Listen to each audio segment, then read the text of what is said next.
اعوذ باللہ من الشیطان الرجیم بسم اللہ الرحمن الرحیم رب اشرح لی صدری ویسر لی امری واحلل عقدۃ من لسانی یفقہوا قولی رب یسر ولا تعسر وتمم بالخیر اللہم لا سہل الا ما جعلتہ سہلا وانت تجعل الحزن اذا شئت سہلا اللہم انفعنا بما علمتنا وعلمنا ما ينفعنا وزدنا علما آمین یا رب العالمین۔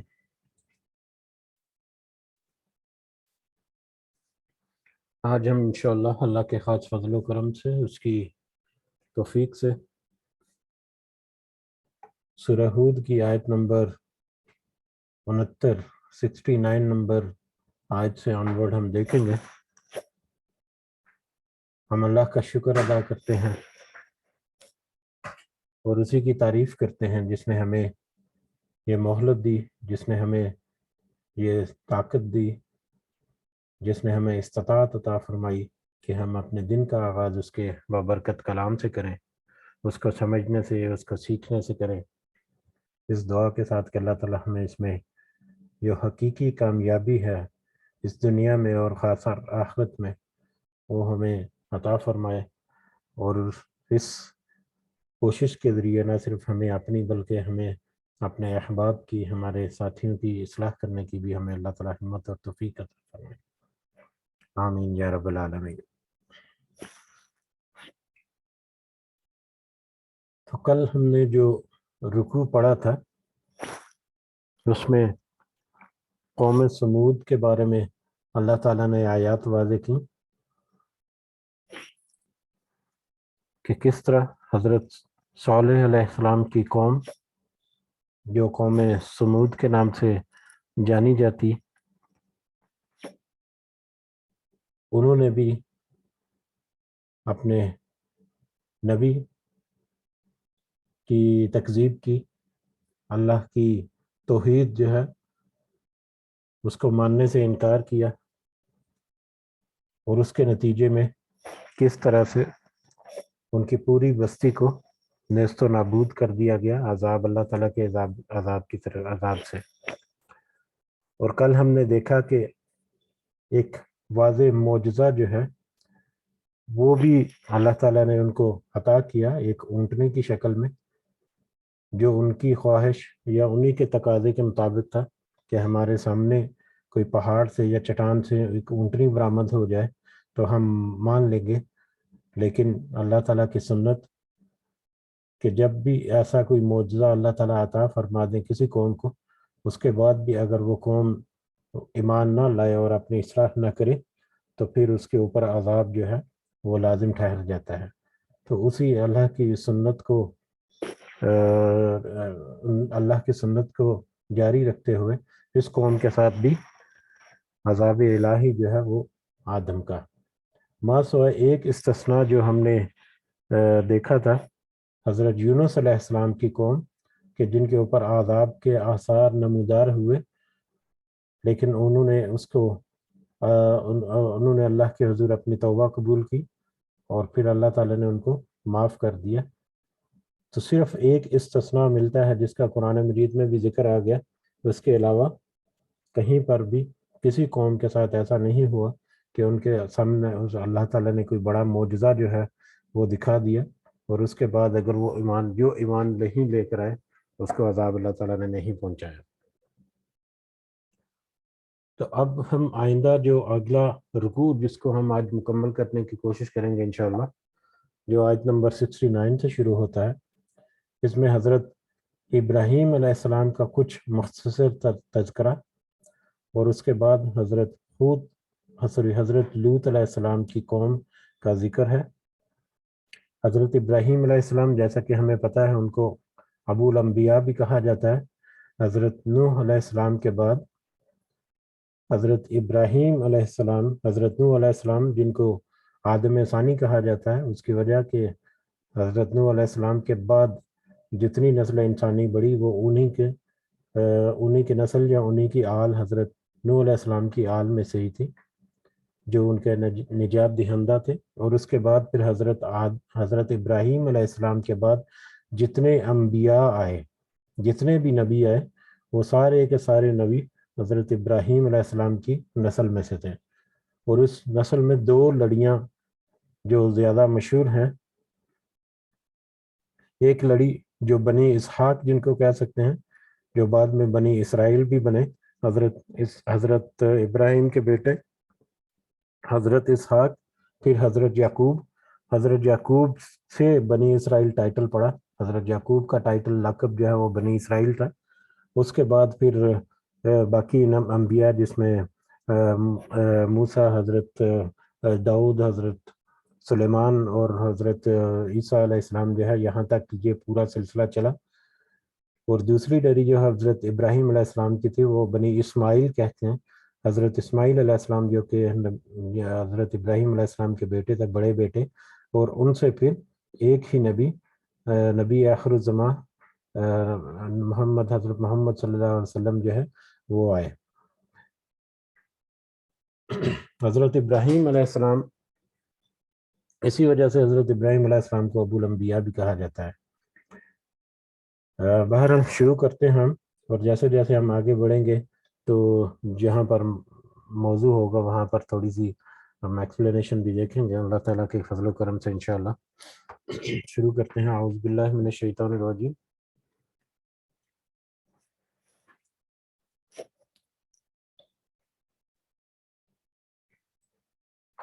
وَلَقَدْ جَاءَتْ، اور بلا شبہ یقیناً آئے رسولنا، ہمارے قاصد یا ہمارے رسل، یہاں پر فرشتے مراد ہیں، ہمارے فرشتے، بلا شبہ ہمارے فرشتے آئے، یعنی اللہ کے فرشتے آئے، ابراہیم کے پاس علیہ السلام، بالبشرا خوشخبری کے ساتھ، بلا شبہ ابراہیم علیہ السلام کے پاس ہمارے فرشتے، ہمارے قاصد آئے خوشخبری کے ساتھ، خوشخبری لے کر، قالو، انہوں نے کہا، سلامن، سلام ہو، قال، ان فرشتوں نے کہا، سلام، ان فرشتوں نے سلام پیش کیا، قال سلام، تو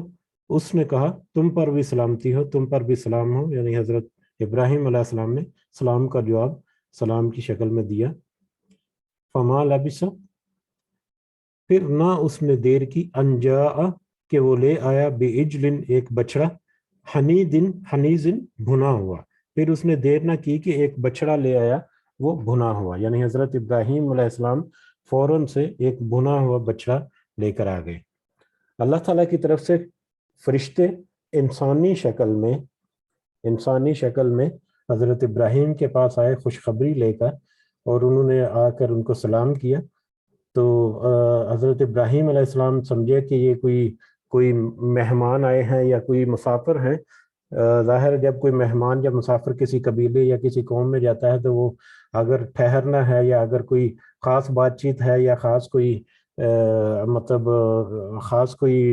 معاملہ طے کرنا ہے تو وہ جو بڑے سردار یا بڑے وہاں کے معتبر بندے ہیں ان کے پاس ہی جاتے ہیں۔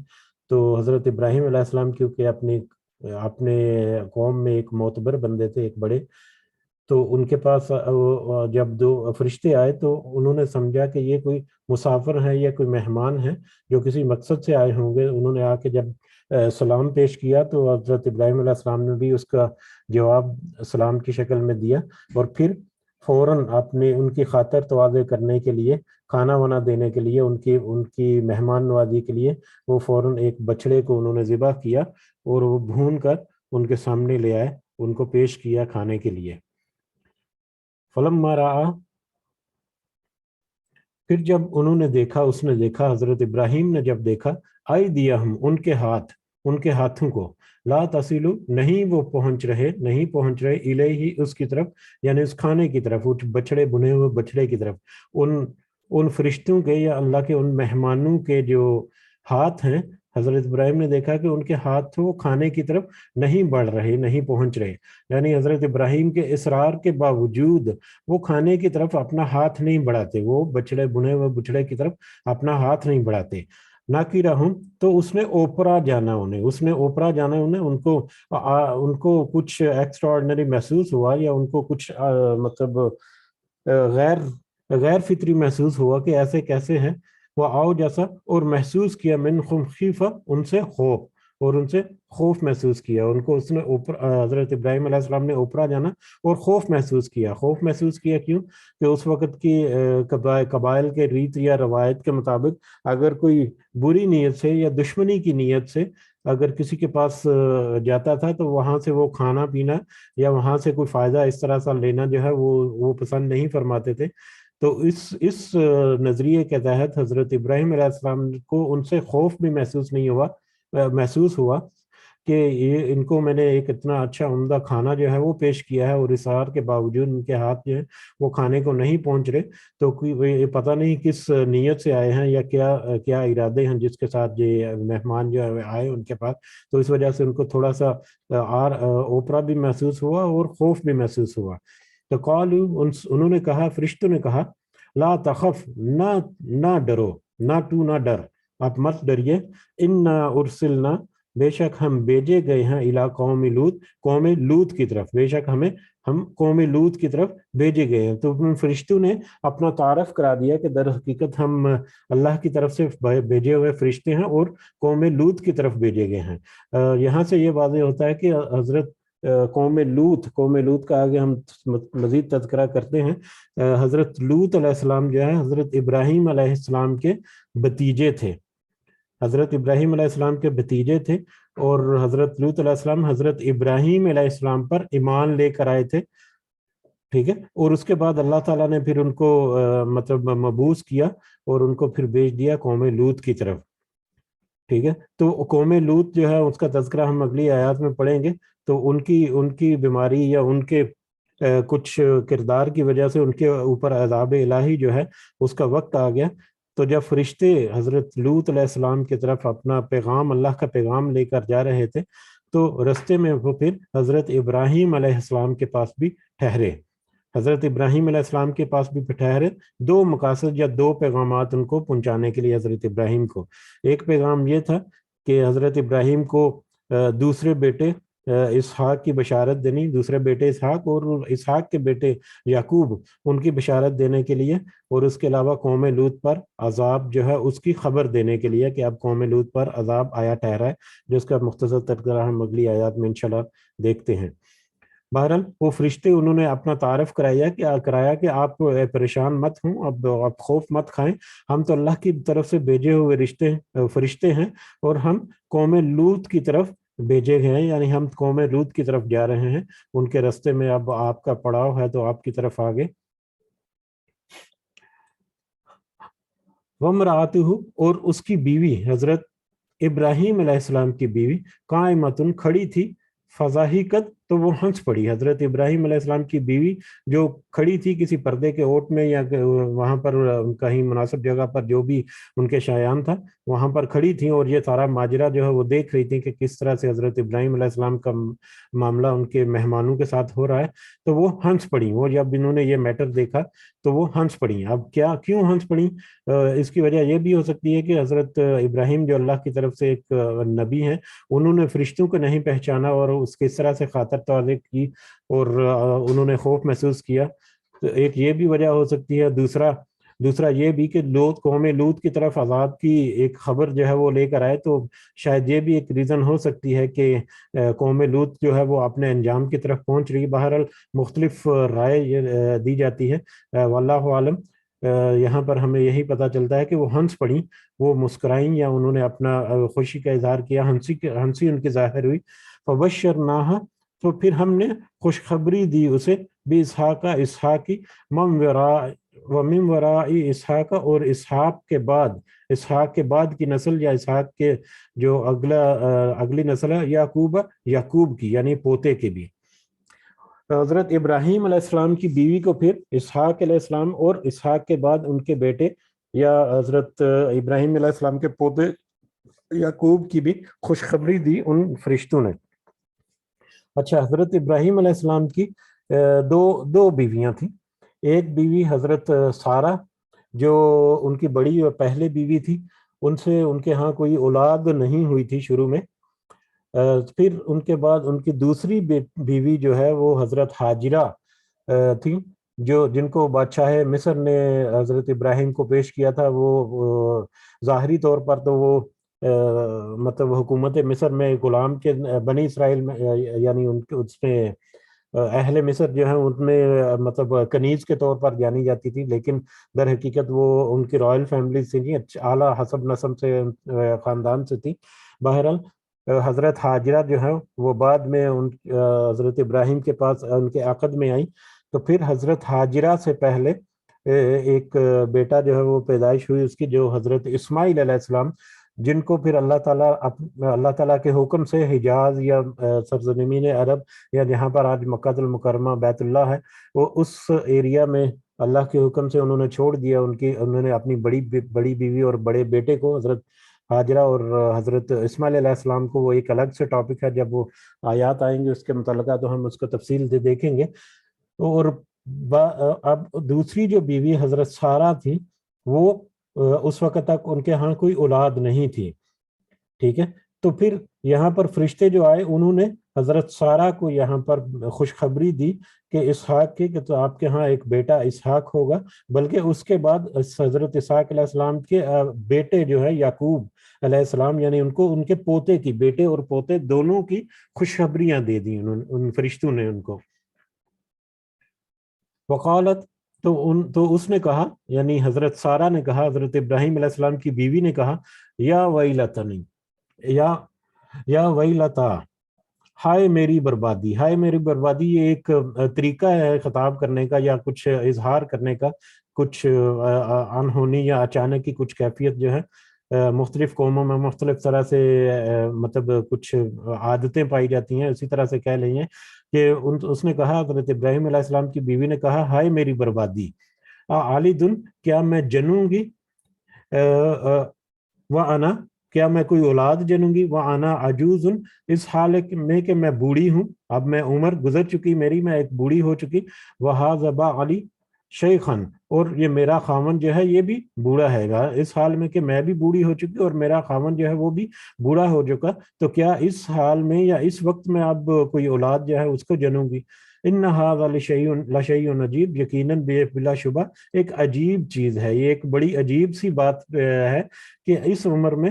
اب پچھلی عمر میں، ایک بڑی عمر میں، جب میں بھی بوڑھی اور میرا خاون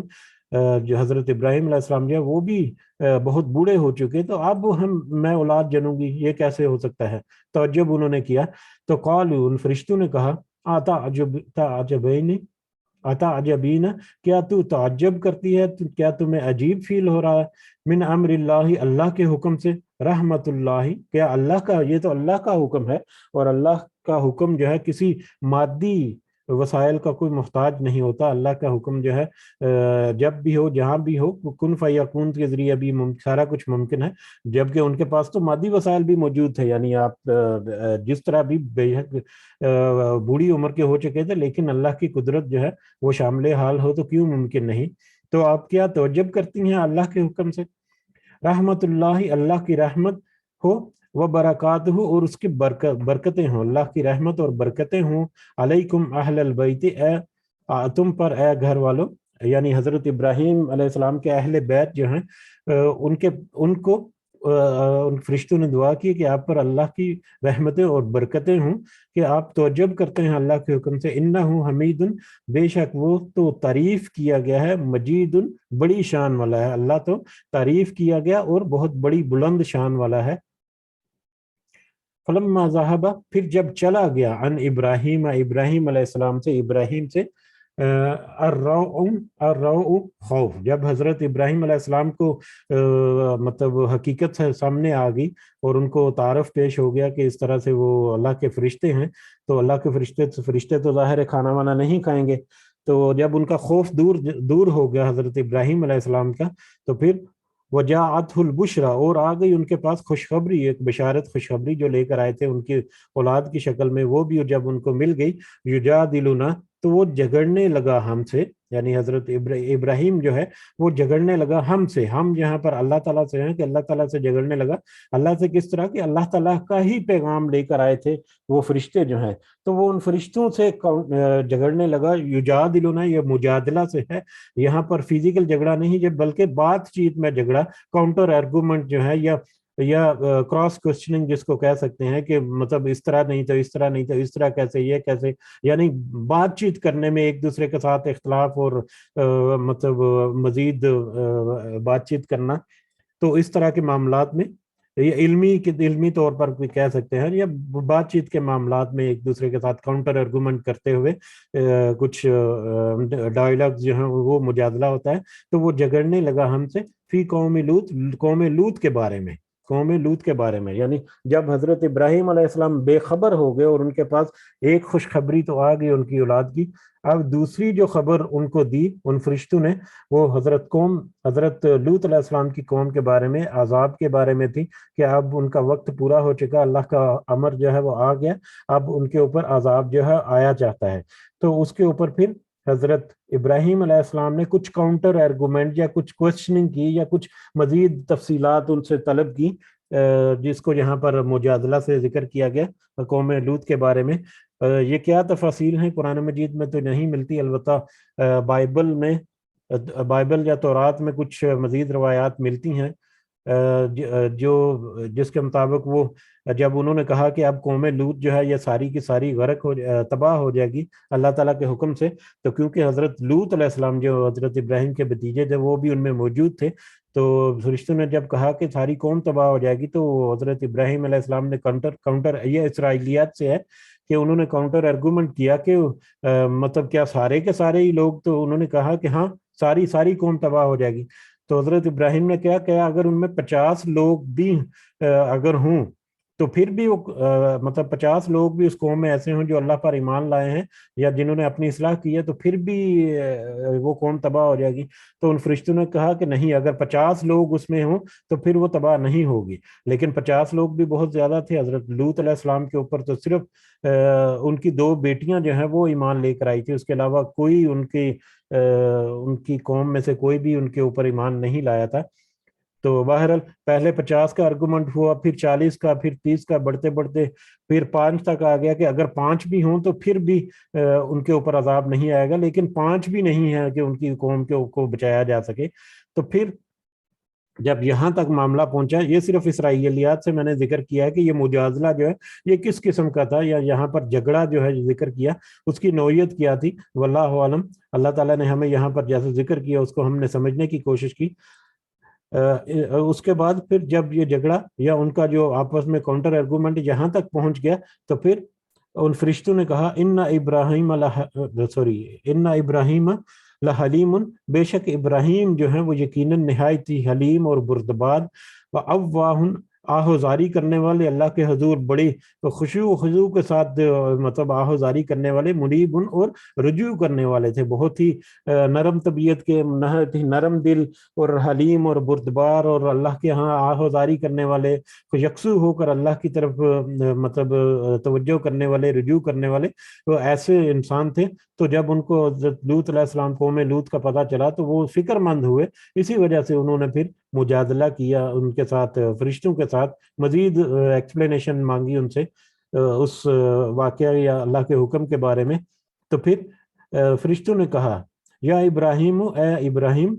اعراض کیجئے، چھوڑ دیجئے آپ، انہذا، اس سے، یہ جو آپ کاؤنٹر آرگومنٹ کر رہے ہیں، یہ جو کراس کوسچننگ کر رہے ہیں، اس سے آپ ہٹ جائیے، چھوڑ دیجئے اسے اب۔ انہو قد جاء امر ربک، بے شک یہ حقیقت ہے کہ یقیناً آ چکا تیرے رب کا حکم، یعنی اللہ کا حکم آ چکا ہے عذاب کا، تو اب یہ اللہ کا حکم ہے جو کہ اب پورا ہو کر رہے گا۔ وَإِنَّهُمْ، اور بے شک وہ، آتیہم، آنے والا ہے ان پر، عذاب، ایک ایسا عذاب، غیر مردود، جو نہیں ہٹایا جائے گا، جو نہیں ہٹایا جانے والا، بے شک یہ اللہ کا حکم ہے، یہ عذاب جو ہے وہ اللہ کا حکم جو ہے وہ صادر ہو چکا ہے اس عذاب کے بارے میں، اور بے شک یہ اب اٹل ہو گیا، اس کو اب ٹالا نہیں جا سکتا۔ تو حضرت ابراہیم سے کہا کہ آپ یہ جو کوشچننگ کر رہے ہیں یا یہ جو آپ بار بار تفتیش کر رہے ہیں، تو اس کا اب کچھ فائدہ نہیں، یہ اللہ تعالیٰ کی طرف سے حکم ہے جو اب پورا ہو کر رہے گا۔ ولما جاءت، اور جب آئے، رسولنا، ہمارے قاصد یا ہمارے فرشتے، لوط علیہ السلام کے پاس۔ اب یہاں سے حضرت لوط علیہ السلام کا تذکرہ شروع ہوتا ہے، اور حضرت لوط علیہ السلام جیسا کہ ہمیں یقیناً پتہ ہے کہ ان کی قوم میں توحید کے علاوہ جو ایک بڑی خرابی ایک تھی، وہ تھی جنسی بے راہ روی، جس کو لواطت کے نام سے بھی آج کل جانا جاتا ہے۔ ہم جنس پرستی بھی کہہ سکتے ہیں، یا مردوں کی آپس میں جنسی خواہش جو ہے وہ پورا کرنا، جو ایک انتہائی غلیظ اور انتہائی قبیح عمل ہے، اور ہمیشہ سے ایک بہت ہی قبیح عمل رہا ہے۔ لیکن یہ قوم لوط میں اس کی بیماری پڑ چکی تھی، بلکہ کہا جاتا ہے کہ قوم لوط سے ہی یہ جو برائی ہے اس کا آغاز ہوا تھا۔ بہرحال تو جب آئے ہمارے قاصد یا فرشتے لوط علیہ السلام کے پاس، اب جو فرشتے جو ہیں حضرت ابراہیم علیہ السلام کے ساتھ ان کا معاملہ جو ہے وہ جب طے ہو گیا، تو اس کے بعد وہ حضرت لوط علیہ السلام کے پاس آئے، اور حضرت لوط علیہ السلام کے پاس بھی اسی طرح سے انسانی روپ میں، انسانی مطلب آدمیوں کے روپ میں گئے وہ، اور حضرت لوط علیہ السلام کو بھی نہیں اندازہ ہوا کہ یہ آدمی ہیں یا فرشتے ہیں۔ انہوں نے تو ظاہر ہے یہی سمجھا کہ مہمان یا مسافر آئے ہیں، جیسے حضرت ابراہیم علیہ السلام نے سمجھا، تو اسی طرح سے ان کا مکالمہ پھر آگے ہے جو آتا ہے، وہ مغموم ہوا، یعنی حضرت لوط علیہ السلام مغموم ہوئے ان بہم، ان کی وجہ سے، ان مہمانوں کی وجہ سے، وضا کا اور تنگ ہوا بہم، ان کی وجہ سے، ذرعن، ان دل میں، ان کا دل جو ہے، ان کے دل میں ان کی وجہ سے تنگی آئی، وقالا، اور کہا، ھذا یوم عصیب، یہ بہت ہی سخت دن ہے، بہت ہی بڑا آزمائش کا دن ہے میرے لیے۔ حضرت لوط علیہ السلام کے جب وہ فرشتے آئے انسان کی شکل میں، مطلب مردوں کے روپ میں، اور بہت ہی خوبصورت اور بہت ہی مطلب اچھے صاف ستھرے لباس میں، بہت ہی خوبصورت مردوں کی شکل میں، وہ سب حضرت لوط علیہ السلام کے پاس مہمان کے طور پر گئے، تو شروع میں جاتے ساری انہوں نے تعارف نہیں کہا، بس حضرت لوط علیہ السلام نے ان کو مہمان سمجھا یا مسافر سمجھا، تو وہ ان کو دیکھ کر وہ مغموم ہوا، دل ان کا کچھ تنگ ہوا اور مغموم ہوا، اور انہوں نے دل میں سوچا کہ یہ ایک بہت ہی سخت دن ہے میرے لیے۔ وہ سخت دن کس لیے؟ کیونکہ ان کی قوم جو ہے وہ ایک ایسی بیماری میں مبتلا تھی جو مطلب جنسی بے راہ روی یا اس طرح سے مردوں سے اپنی خواہش پوری کرنا، اور وہ قوم جو ہے وہ اس کو اصلاح کرنے کے باوجود، اصلاح ان کی نصیحت اور واعظ کے باوجود، وہ کسی طور پر بھی اپنی اس حرکت یا اپنی اس بیماری کو، اپنی اس برائی کو چھوڑنے کے لیے ریڈی نہیں تھی۔ تو اس آیت سے ہمیں یہ بھی اندازہ ہوتا ہے کہ ان کو اس چیز کا ڈر تھا کہ اب میری قوم جو ہے وہ اس طرح سے مطلب کبھی عمل کرتی ہے، اور ان کو اگر پتہ چل گیا کہ یہ مہمان آئے ہیں تو وہ تو کسی کو چھوڑتے نہیں ہیں، تو وہ ان کے ساتھ بھی کوئی اس طرح سے بدفعلی کریں گے، یا ان کی بھی مطلب بے حرمتی کریں گے میرے مہمانوں کی۔ تو اس وجہ سے ان کا دل جو ہے وہ بڑا تنگ ہوا، یا بڑے وہ پریشان ہوئے سخت، اور انہوں نے کہا کہ یہ تو آج تو میرا ایک سخت دن ہے، ایک آزمائش کا دن ہے آج میرے لیے۔ وجاءہ، اور آئے اس کے پاس، قومہ، اس کی قوم کے لوگ۔ ایسا ہی ہوا، انہوں نے کوشش کی کہ وہ خبر جو ہے ان کی قوم تک نہ پھیلے، ان کے مہمان جو ہیں وہ ان کی، کیونکہ ان کی نگرانی میں اور ان کی حفاظت میں یا ان کی ذمہ داری میں تھے، تو انہوں نے کوشش کی، لیکن پھر بھی ان مہمانوں کا خبر جو ہے وہ پھیل گئی باہر اس کے قوم کے لوگ ان کے پاس آئے، یہراؤن، وہ سب سختی سے ہانکے جا رہے تھے، وہ ایسے آئے کہ جیسے ہانکے جا رہے تھے، الیہ، اس کی طرف، ان آدمیوں یا حضرت لوط کے ان مہمانوں کی طرف ایسے بھاگے دوڑے سے آ رہے تھے، بے حواس بدحواس ہو کر ایسے آ رہے تھے جیسے وہ ہانکے جا رہے ہیں، اس طرح سے مطلب وہ آئے حضرت لوط علیہ السلام کے لوگ۔ ومن قبل، اور پہلے ہی سے، کانوا یعملون السیئات، وہ تھے سب کام کرتے برے، ایسے برے اعمال جو ہیں وہ تو پہلے سے ہی وہ کرتے تھے، اس بری نیت کے ساتھ، برے کاموں کے ارادے کے ساتھ وہ آئے۔ قال یا قوم، تو اس نے کہا، اے میری قوم، حضرت لوط نے کہا ان لوگوں سے کہ اے میری قوم، ہؤلاء بناتی، یہ میری بیٹیاں ہیں، ہن اطہر، وہ زیادہ پاکیزہ ہیں، لکم، تمہارے لیے، یہ میری یہ بیٹیاں ہیں، یہ زیادہ پاکیزہ ہیں تمہارے لیے۔ انہوں نے پھر جب وہ ایسی بری نیت کے ساتھ مطلب چڑھ دوڑے مطلب آئے ان کے پاس، تو ان سے بچانے کے لیے انہوں نے اپنی سی کوشش کی، اور انہوں نے پھر اپنی نصیحت اور واضح کیا ان کو کہ اے میری قوم، یہ دیکھو، یہ میری بیٹیاں ہیں، یہ زیادہ پاکیزہ ہیں تمہارے لیے۔ یہ بیٹیاں جو ہیں، اس کی دو رائے جو ہیں وہ عام طور پائی جاتی ہیں، دونوں میں سے کوئی بھی رائے ہو سکتی ہے۔ ایک رائے تو یہ ہے کہ حضرت